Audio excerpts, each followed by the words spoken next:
একজন মায়ের কাছে একজন সন্তান কখনই আসলে বড় হয় না, সেই ছোট্টই রয়ে যায়। দেখতে দেখতে জীবনের অনেকটা সময় পার করে এসেছি। মাশাল্লাহ, আমার মেয়েরা অনেকটাই বড় হয়ে গিয়েছে। দেখতে হয়তো বড় হয়ে গিয়েছে, কিন্তু আমার কাছে মনে হয় ওই তো সেদিন সেদিন আমার রুমকি কোলজোরে আমার কোলে এসেছে। সেই রুমকি এখন এতটাই বড় হয়ে গিয়েছে। রুমকি এখন রুমকির মায়ের বেস্ট ফ্রেন্ড হয়ে গিয়েছে। রুমকির সাথে সারাদিন তার মা অনেক গল্প করে, অনেক কথা বলে, অনেক কিছু শেয়ার করে। তার মেয়ে যেন তার আসলে জীবনের চলার পথের অনেক বেশি অনুপ্রেরণা যোগায়। তো হ্যালো ভিউয়ার্স, আসসালামু আলাইকুম। আশা করি সবাই ভালো আছেন। আলহামদুলিল্লাহ, আমিও ভালো আছি। তো আজকে আমার রুমকির জন্মদিন। সবাই আমার রুমকির জন্য দোয়া করবেন, আমার মেয়ের জন্য দোয়া করবেন। তো আমি আমার মেয়েকে সারপ্রাইজ দেওয়ার জন্য আমি আর আপনাদের ভাইয়া মিঠাই থেকে একটা কেক এনেছিলাম, কিন্তু আসলে সারপ্রাইজ দিতে পারিনি, কারণ আমার মেয়ে যখন কলেজ থেকে এসে ফ্রিজ খুলে সে ঠান্ডা পানি খেতে গিয়েছিল তখনই সে কেক দেখে ফেলেছে। সে সকালে বলেছিল যে আম্মু দরকার নেই, আমার জন্য কোনো কিছু আনার দরকার নেই। সে 2 দিন আগের থেকেই বলেছে যে কোনো কিছু করার প্রয়োজন নেই, কিন্তু আমার কাছে তো সেটা হয়নি। আসলে আমি ছোটোবেলায় যেই সময়টুকু পার করে এসেছি, আমি জানি এই বয়সে বা ছোট্টবেলা বা যে কোনো সময় বাচ্চাদের এগুলো আসলে ভালো লাগে। এই সময়টা একটা স্মৃতি হয়ে থাকে।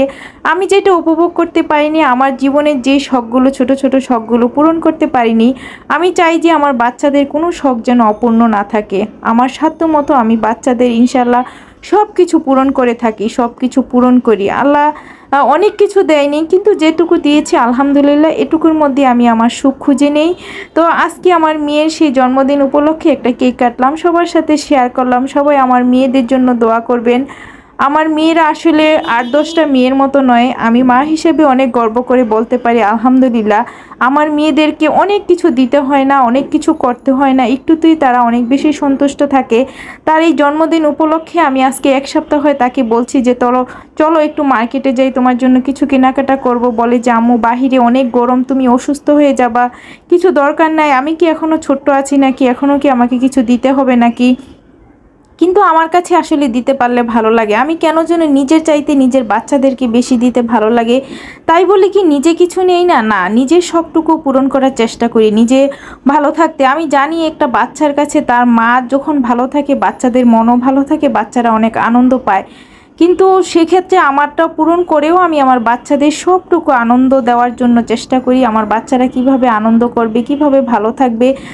আমার বাচ্চারা যেমন আমাকে সাজাতে পছন্দ করে, আমাকে তার মাকে কিভাবে সুন্দর লাগবে। এখনও আমার বাচ্চারা আমাকে মেকআপ করে দেয়, সাজিয়ে দেয়। এই যে আজকে আমাকে মেকআপ করিয়ে দিয়েছে, সেটা কিন্তু আমার ছোট ময়না করিয়ে দিয়েছে। আমার খুব ভালো লাগে। আমার ময়নারা যদি আমাকে খারাপ করেও সাজিয়ে দেয়, তারপরও আমার কাছে আনন্দ লাগে যে আমার বাচ্চারা আমাকে সাজিয়ে দিয়েছে। তেমনি আমিও চাই আমার বাচ্চাদেরকে সুন্দর করে সাজিয়ে গুছিয়ে আমার মনের মতো করে, পুতুলের মতো করে রাখতে। সবাই আমার মেয়েদের